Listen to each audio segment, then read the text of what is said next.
Hey, what's going on, everyone? Rolo Tornado Jr. Dunksrnice, and today we're going to be going over the 2020 Air Jordan 1 in the women's release in the tie-dyed colorway. Let's get to it.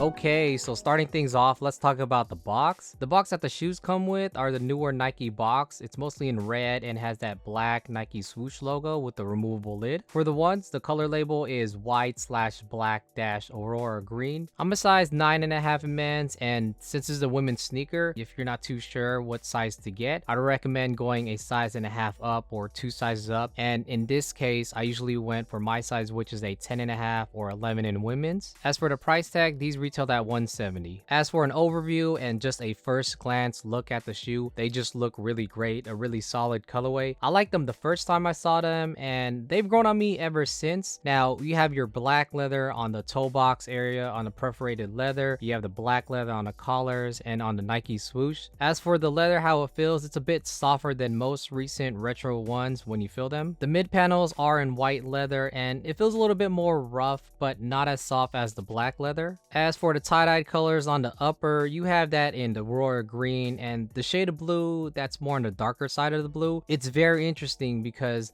the Aurora green looks and feels like it was painted on, but also has this cracking, peeling effect to it. I'm not really sure how to explain it. You can just see it on the video. As for the blue color underneath the Aurora green, it looks almost like it's been rubbed off and distressed in a way, and I think the best way I can compare to what it feels like is somewhat of a soft denim on some areas of the blue, and in some areas it's a little bit more roughed up, if that makes sense. But overall, it's a very interesting choice material that's on the front toe cap, the lace holes, the back, and the heel panel. As for the tongue, they went with the black nylon tongue, which I do like a lot. The tongue tag, they went with the white base color with the black stitching. I prefer this style more than the leather tongue tags they are bringing out. It just looks a lot cleaner in my opinion and what we're accustomed to. One great switch up in addition to the sneaker is the sock liner and the back of the tongue material choice that they went with. They went with that black satin material, and I'm really digging this a lot. I felt a lot of satin materials, and although this one feels nice in general, I think they could have went with another softer satin material choice, but the switch up that they did with the satin material and black is a really nice touch to it overall. Another thing I noticed was the shoelaces that it came with. Rather than the regular threaded flat lace style we're accustomed to, they went with this different threaded shoelace flat style, and there's nothing wrong with this style of laces. I just prefer the common style laces that Jordan 1s usually come with. As for the insoles that it comes with, it's in black and with the white Nike Air logo. And as for your midsoles, it comes with that standard white bright tone along with the black sole. Overall, these are a great colorway. I really like that color combo that they use of the tie-dyed with that blue and Aurora green color choice, and with that black and white, it really does set it off. These retail at $170 as of right now, and if you're curious on what resale value is, the last time I checked on what resale value was, as of today, June 27th, it's pushing roughly around $300 and up depending on what shoe size you are. Since it's a women's release, these will be very similar to the 2018 women's satin shattered backboards, where it's going to keep going up in resale value as time passes by, especially now with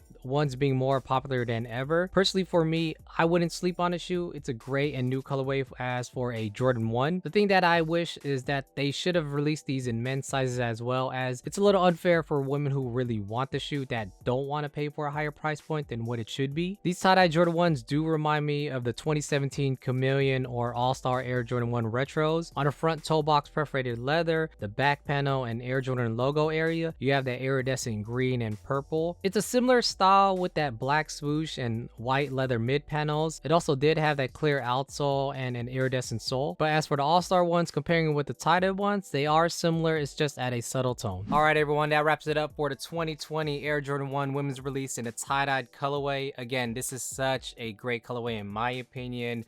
So as always, comment, like, and subscribe if you haven't. And also, it's a sneaker purchase that I got back in April that finally arrived not too long ago. And although I already kind of opened it up because I was really excited, what's inside is very exciting. So you're gonna have to see it in the next video. But until then, I'll catch you guys in the next video. Thanks for watching. I'm at you guys.